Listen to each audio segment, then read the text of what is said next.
जय श्री कृष्णा, राधे राधे। आप सभी भक्तों का आपके अपने YouTube चैनल श्री कृष्ण दीवानी में हार्दिक स्वागत है। आज हम सुनेंगे बृहस्पतिवार व्रत की कथा। कथा सुनने से पहले हमें यह ज्ञात होना चाहिए कि इस व्रत को क्यों किया जाता है, क्या है इस व्रत को करने के फायदे, आखिर क्यों करें हम इस व्रत को। तो देखिए, गुरुवार की दिशा ईशान है। ईशान में ही देवताओं का स्थान माना गया है। इस दिन सभी तरह के धार्मिक और मंगल कार्य से लाभ मिलता है। इसलिए हिंदू शास्त्रों के अनुसार यह दिन सर्वश्रेष्ठ माना गया है। प्रत्येक गुरुवार को व्रत रखकर मंदिर जरूर जाना चाहिए। गुरुवार को व्रत क्यों रखें, इस व्रत को रखने से क्या होगा, तो आइए जानते हैं यह समस्त जानकारी। भक्तजनों, हमारे हिंदू धर्म में गुरुवार को रविवार से भी श्रेष्ठ और पवित्र दिन माना गया है। यह धर्म का दिन होता है। कुंडली में भी बृहस्पति ग्रह को सबसे महत्वपूर्ण माना जाता है, क्योंकि यह शिक्षा, भाग्य और धन के स्थान का स्वामी होता है। गुरुवार के देवता हैं ब्रह्मा, बृहस्पति और श्री हरि विष्णु जी। गुरुवार को आप बृहस्पति देव, श्री हरि विष्णु और माता लक्ष्मी, माता सरस्वती, भगवान दत्तात्रेय, भगवान शिव, ब्रह्मा, पीपल देव, पितृदेव और अपने किसी इष्ट देव या देवी की पूजा कर सकते हैं। गुरुवार का यह दिन अपने इष्ट देवता या देवी की पूजा करने का सबसे उत्तम दिन होता है। ये गुरुवार को व्रत रखने के कई फायदे बताए गए हैं। यह गुरुवार का व्रत सभी रख सकते हैं। गुरुवार का व्रत रखने से जातक की कुंडली का पितृदोष समाप्त हो जाता है। इस व्रत को रखने से कुंडली में यदि अल्पायु योग है, कम उम्र का योग है, तो वह भी समाप्त हो जाता है। इस व्रत को रखने से भाग्य के द्वार खुल जाते हैं। धन संबंधित जो भी समस्याएं हैं सभी समाप्त हो जाती हैं। इस व्रत को रखने से जिन जातकों के विवाह में देरी हो रही है या फिर रुकावट आ रही है, उनका विवाह आसानी से हो जाता है और वैवाहिक जीवन भी सुखमय बनता है। गुरु ही लंबी आयु को देने वाला देवता है, अतः गुरुवार का व्रत करना जरूरी है। गुरुवार का व्रत रखने से शिक्षा में आ रही सभी बाधाएं दूर होती हैं और पढ़ने में भी मन लगता है। गुरुवार का व्रत रखने से जातक मान सम्मान और उच्च पद की प्राप्ति करता है। गुरुवार का व्रत रखने से जीवन में सुख, समृद्धि, सौभाग्य, शांति, पापों से मुक्ति और पुण्य लाभ की प्राप्ति होती है। अब आप जान ही गए होंगे कि गुरुवार का व्रत करना क्यों जरूरी है। आइए अब हम गुरुवार व्रत की पूजा विधि जान लेते हैं। बृहस्पतिवार को जो भी स्त्री पुरुष व्रत करे, उनको चाहिए कि वह दिन में एक ही समय भोजन करे, क्योंकि बृहस्पतिश्वर भगवान का इस दिन पूजन होता है। भोजन पीले चने की दाल आदि का करें, परंतु नमक नहीं खाएं। इस दिन पीले वस्त्र पहने, पीले ही फूलों का प्रयोग करें, पीले चंदन से पूजन करें और पूजन के बाद प्रेम पूर्वक गुरु महाराज की कथा सुननी चाहिए।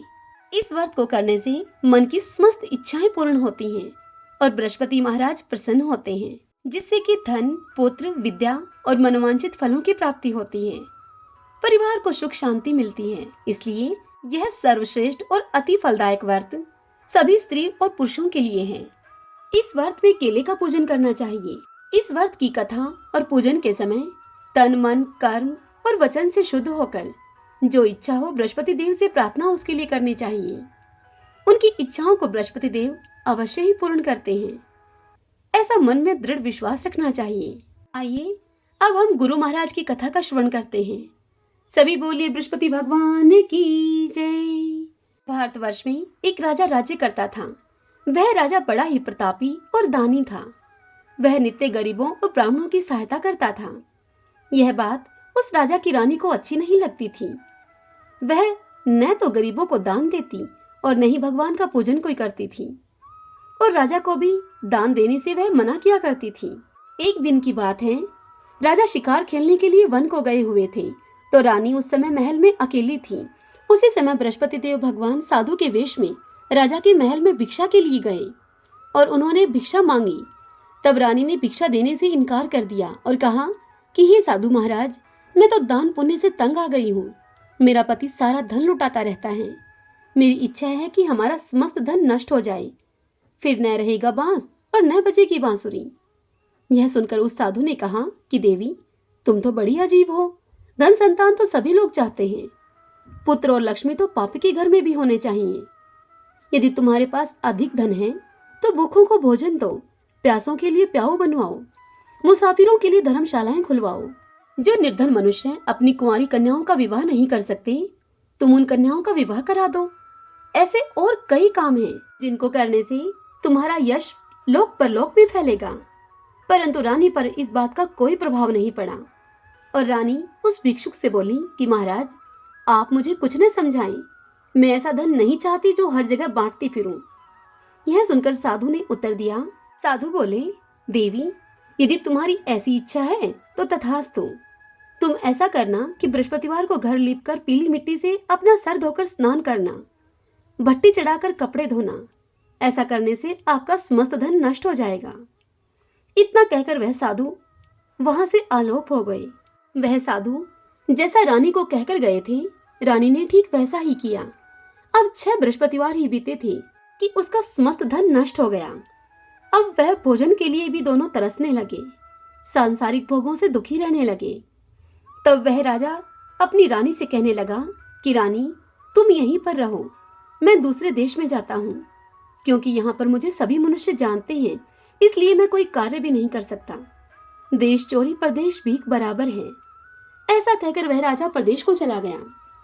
वहां जाकर राजा जंगल से लकड़ी काटता और उन लकड़ियों को शहर में ले जाकर बेचता।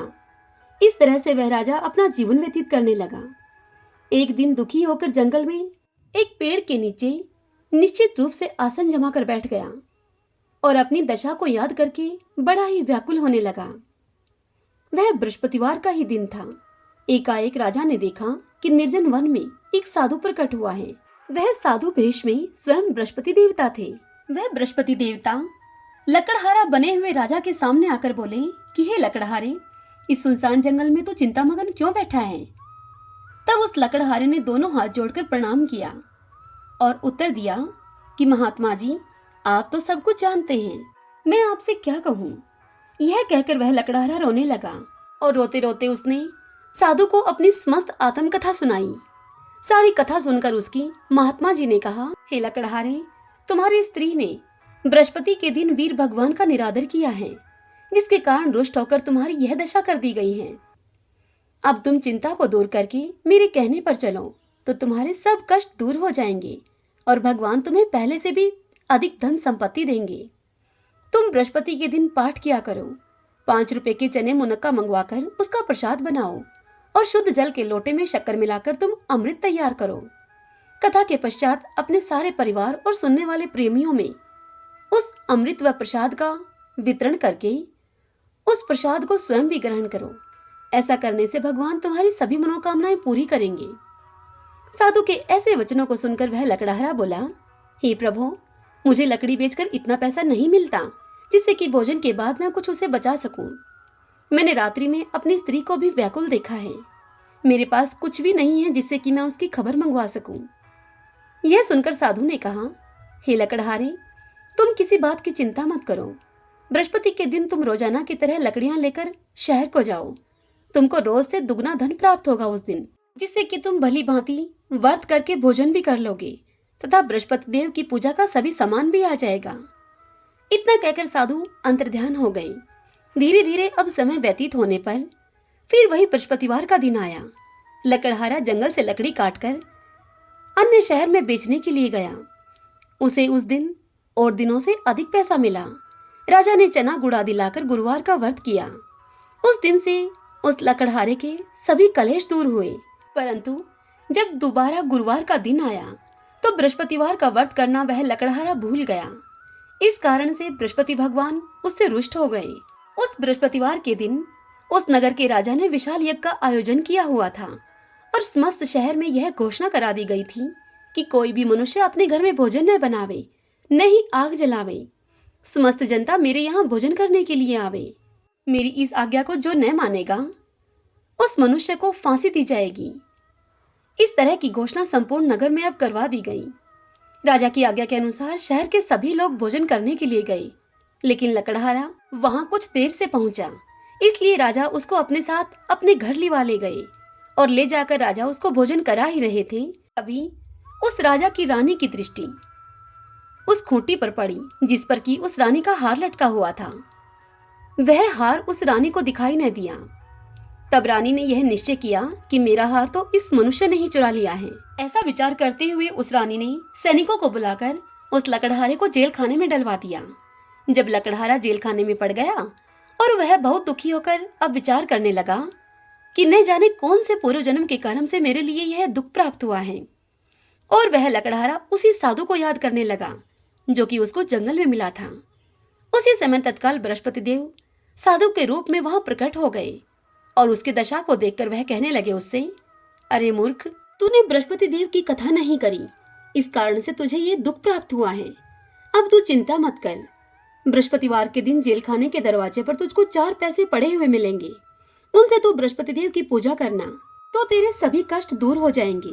अब जब बृहस्पतिवार का दिन आया तो उस लकड़हारे को जेल खाने के दरवाजे पर 4 पैसे पड़े हुए मिले। लकड़हारे ने कथा कही और उसी रात्रि को बृहस्पति देव ने उस नगर के राजा को स्वप्न में कहा कि हे राजा, तुमने जिस आदमी को जेल खाने में बंद कर दिया है वह तो निर्दोष है, वह राजा है, उसको छोड़ देना। रानी का हार तो उसी खूंटी पर लटका है। अगर तू मेरी यह बात नहीं मानेगा, यदि तू ऐसा नहीं करेगा तो मैं तेरे राज्य को नष्ट कर दूंगा। इस तरह रात्रि के स्वप्न को देखकर राजा प्रातःकाल उठा और खूंटी पर हार को देखकर लकड़हारे को जेल खाने से मुक्त कराकर और उसे महल के दरबार में बुलाकर उससे क्षमा मांगी और उस लकड़हारे को योग्य सुंदर वस्त्र आभूषण देकर उसको विदा किया। बृहस्पति देव की आज्ञा के अनुसार लकड़हारा अब अपने नगर को चल दिया। राजा जब अपने नगर के निकट पहुंचा तो उसे बड़ा ही आश्चर्य हुआ कि नगर में पहले से भी अधिक बाग, तालाब, कुएं तथा बहुत सी धर्मशालाएं, मंदिर आदि बन गए थे। राजा ने यह देखकर नगर निवासियों से पूछा कि यह किसका बाग और धर्मशाला है। तब नगर के सभी लोग कहने लगे कि यह सब तो रानी और बांदी के हैं। यह सुनकर राजा को बड़ा आश्चर्य हुआ और गुस्सा भी आया।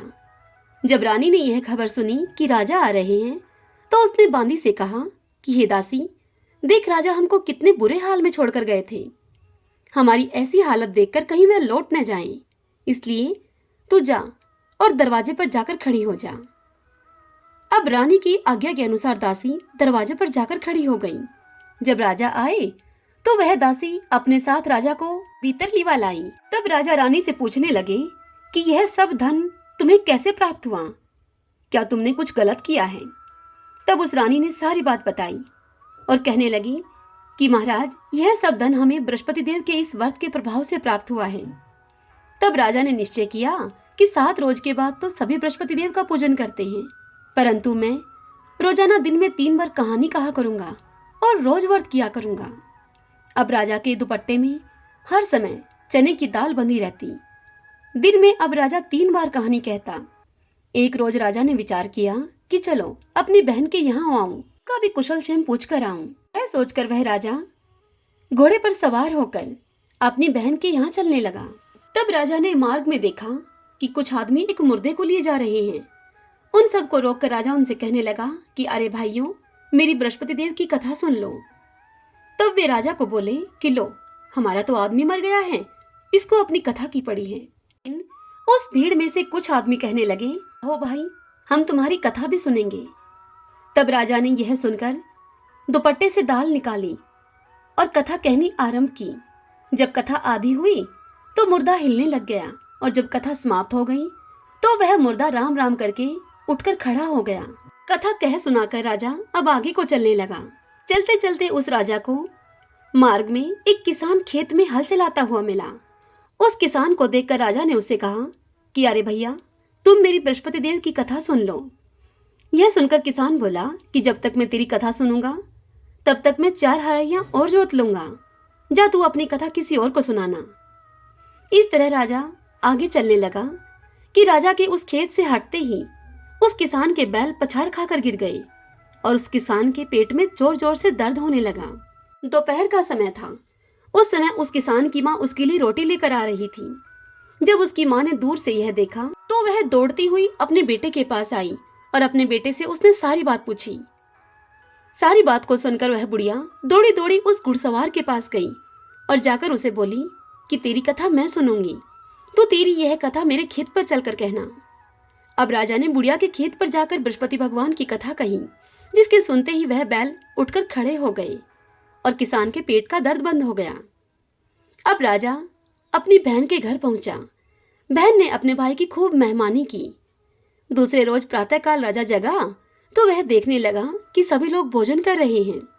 राजा ने जाकर अपनी बहन से कहा कि बहन, क्या इस नगर में कोई ऐसा मनुष्य शेष है जिसने भोजन न किया हो? वह मनुष्य मेरी बृहस्पति देव भगवान की कथा को सुन ले। यह सुनकर वह बहन अपने भाई से बोली कि भैया, यह देश तो ऐसा ही है। यहाँ के लोग पहले भोजन करते हैं और बाद में कोई अन्य कार्य करते हैं, किंतु फिर भी मैं पड़ोस में जाकर आती हूँ। यदि किसी ने अभी भोजन नहीं किया होगा तो उसे मैं अपने संग लेकर आऊंगी। वह ऐसा कहकर अपने पड़ोस में देखने के लिए चली गई, परंतु उसे वहां ऐसा कोई व्यक्ति भी नहीं मिला जिसने भोजन अभी तक न किया हो। अतः वह एक कुम्हार के घर गई जिसका कि लड़का बीमार था। उसको मालूम हुआ कि वहां उनके घर में 3 रोज से किसी ने भी भोजन आदि नहीं किया है। तब उस रानी ने अपने भाई की कथा सुनने के लिए कुम्हार से कहा। तब कुम्हार तैयार हो गया। अब राजा ने जाकर बृहस्पतिवार की कथा कही कुम्हार के घर में, जिसको सुनकर उस कुम्हार का लड़का ठीक हो गया।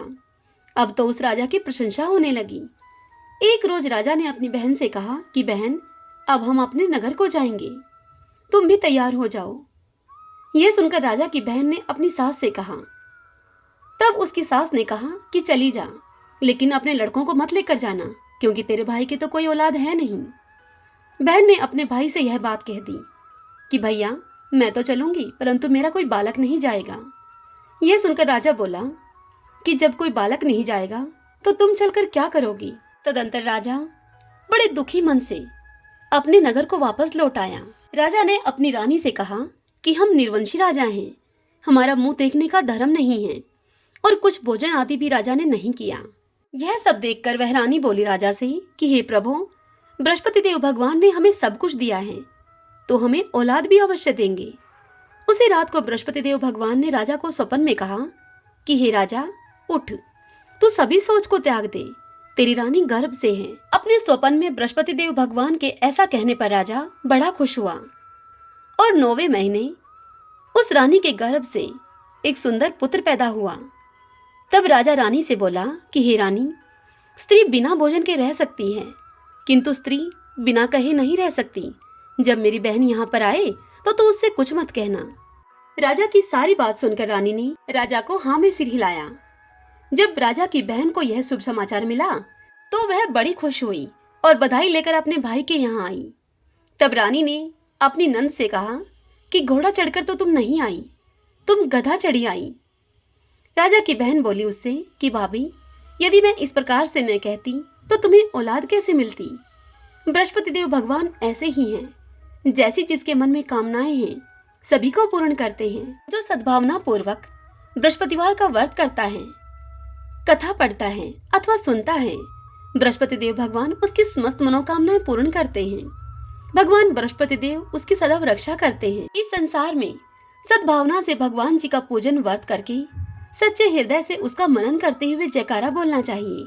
सभी बोलिए बृहस्पति देव भगवान की जय। आइए भक्तजनों, अब हम दूसरी कथा का श्रवण करते हैं। प्राचीन काल में एक ब्राह्मण था। वह ब्राह्मण बहुत ही निर्धन था। उसकी कोई संतान नहीं थी। उसकी स्त्री बहुत मलिनता के साथ रहा करती थी। वह न तो स्नान करती और न ही किसी देवता का पूजन करती। इससे वह ब्राह्मण देवता बड़े दुखी थे। बेचारे उसको बहुत कुछ कहते थे, किंतु ब्राह्मण की किसी भी बात का उस ब्राह्मणी पर कोई भी प्रभाव न पड़ता, उसमें कोई बदलाव नहीं होता। भगवान की कृपा से ब्राह्मण की स्त्री के कन्या रूपी रतन पैदा हुआ।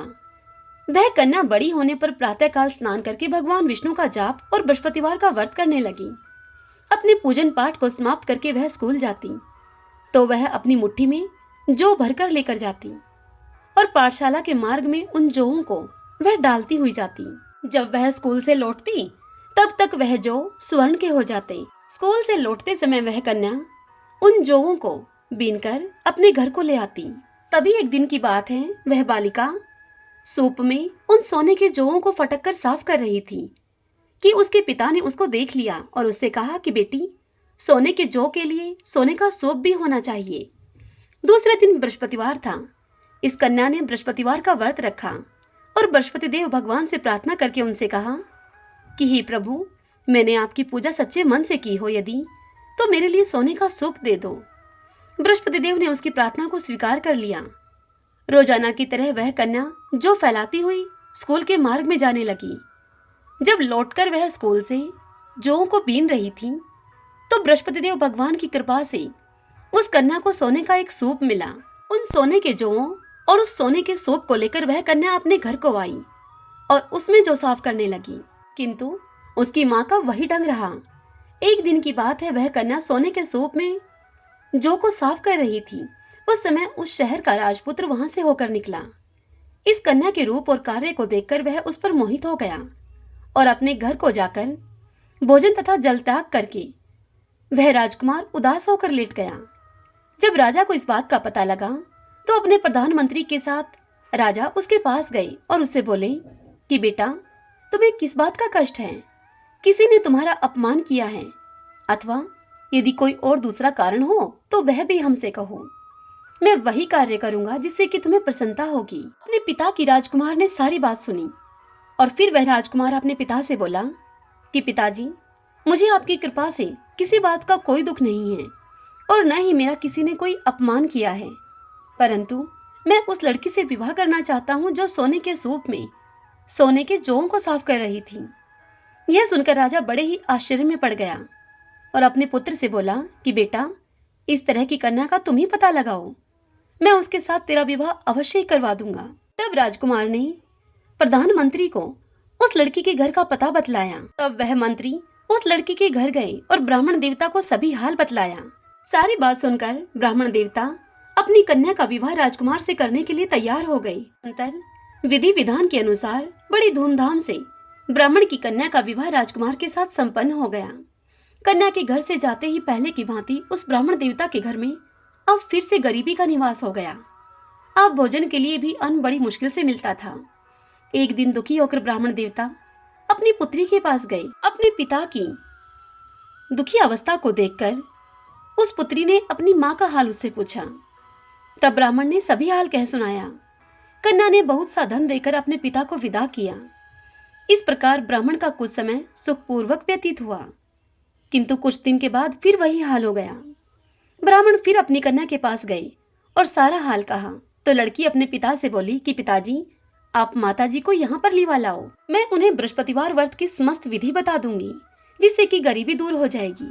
अब ब्राह्मण देवता अपनी स्त्री को साथ लेकर अपनी पुत्री के यहाँ फिर से पहुंचे।